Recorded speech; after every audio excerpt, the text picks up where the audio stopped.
कोल्हापूर जिल्ह्यामध्ये शेतकऱ्यांना विश्वासात घेऊन त्यांचं समाधान करून हा रस्ता करावा लागेल. म्हणजे तुमचं म्हणणं आहे करायचं आहे.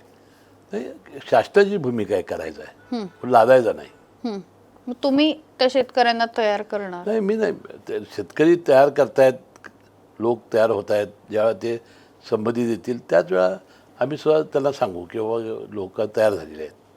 पण मग त्याच्यात ना खूप भूमिका आहेत. म्हणजे एकतर शिंदेंनी सांगितलं होतं, एकनाथ शिंदेनी ते मुख्यमंत्री असताना की आपण हा रद्द करतोय, आणि परत फडणवीसांनी घेतला. असं काय म्हणजे फार गोंधळ आहे सगळं. नाही, MSRDCचा रस्ता आहे, एकनाथ शिंदे साहेबांच्या खात्याचा रस्ता आहे हा. फडणवीस साहेबांचा रस्ता व्हावा अशी जरी भूमिका असेल तर शिंदे साहेबांची भूमिका आहे. त्यांनी निवडणुकीच्या आधी वेगळं हा कोल्हापूर जिल्ह्यापुरतं कोल्हापूर रस्ता काय रद्द केलेला नव्हता. कोल्हापूर कोल्हापूर जिल्ह्याची अधिसूचना ती रद्द केली होती.